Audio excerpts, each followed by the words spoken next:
বিয়ের জন্য ট্রলি ভর্তি করে শপিং করলাম। কি শপিং করলাম না করলাম তো চলো ভিডিওটা প্রথম থেকে শুরু করি, তাহলেই তো জানতে পারবে। তাই সকাল সকাল রেডি সেডি হয়ে আমি আর দীপালি চলে এসেছিলাম চাকদোলা, কারণ চাকদোলা থেকে বাসে চাপবো সেই জন্য। কিছুক্ষণ বাসের জন্য দাঁড়িয়ে থাকার পর আমাদের বাস চলে এসেছে আর আমরা দুজন মিলে চেপেও নিয়েছি। আর কয়েক ঘন্টা পরে আমরা বাস থেকে নেমে সোজা চলে গেছিলাম আসানসোল সৃষ্টিনগর। আর সৃষ্টিনগর মানে তো তোমরা বুঝতেই পারছো যে শপিং করতে কোথাকে গেছিলাম। হ্যাঁ তোমরা ঠিকই ধরেছো, আমরা সেদিন গেছিলাম আসানসোল সেন্ট্রাম মল। মলে ঢুকে তোমরা কি করো? শপিং। আমরা কি করেছিলাম দেখো, শ্যাম্পু করা চুলগুলাকে খুলি লিনছিলাম যাতে হালকা করে উড়ে আর কি। আরে শপিং তো হতেই থাকবে, হালকা স্টাইলও তো করতে হবে নাকি। যাই হোক, তারপর স্টাইল মারতে মারতে এক ট্রলি শপিং করে নিলাম বিয়ের জন্য।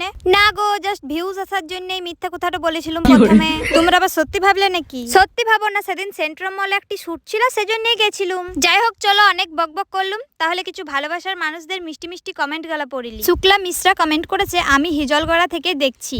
আর সেদিন দীপালিকে দেখলাম এসেছিল বিয়ে বাড়ি মনে হয়। হ্যাঁ হতে পারে, গেছিল হয়তো। কোয়েল মোদাক কমেন্ট করেছে, জামুরিয়াতে আমার বাড়ি বোন, আবার যদি আসো তো আমার খুব ইচ্ছা তোমাদের সাথে দেখা করা, তো যদি আবার আসা হয় তো আমার সাথে দেখা করবে প্লিজ, অবশ্যই দেখা করব। প্রিয়াঙ্কা সৌরভ কমেন্ট করেছে, জামুরিয়া থেকে দেখছি, ধন্যবাদ। রিম্পা শঙ্কর কমেন্ট করেছে, আমি মন্ডলপুর থেকে দেখছি, ধন্যবাদ। চুমকি রুইদাস কমেন্ট করেছে, আমি শিবপুর থেকে দেখছি, ধন্যবাদ। তোমাদের সবাইকে অনেক অনেক ধন্যবাদ আমার ভিডিওতে এত সুন্দর সুন্দর কমেন্ট করার জন্য। তারপর আমাদের শুট কমপ্লিট হওয়ার পর আমরা এদিক সেদিক করে একটু ঘুরে নিলাম, তারপর আমরা চলে এসেছিলাম নিচে। এই ভিডিওটা দেখে তোমরা বুঝতেই পারছো যে এই ভিডিওটা হচ্ছে অনেক পুরনো, কারণ তখন শীত ছিল আর এখন তো ঠান্ডাই লাগছে না, এত গরম। আমি তো কুড়ে বেটি, তোমরা ভালো করেই জানো, আর তোমাদের ভালোবাসা পেয়ে আমি আরো কুড়ে হঞ্জেছি, কি আর বলবো। এই কুড়েগিরিটা কি করে যাবে বলো তো। যাই হোক, সেন্ট্রাম মলে অনেক ঘোরাঘুরি করার পর আমরা বেড়াই চলে এসেছিলাম। আর এখানে একটি ফুচকার দোকান দেখে আমরা লোভ সামলাতে পারি নাই, চলে গেছিলাম খেতে। ফুচকা খাওয়ার পর আমরা সোজা চলে এসেছিলাম বাস স্ট্যান্ড। আর বাস স্ট্যান্ড আসার পর কিছু খাবো না তাই কখনো হয়, সেজন্য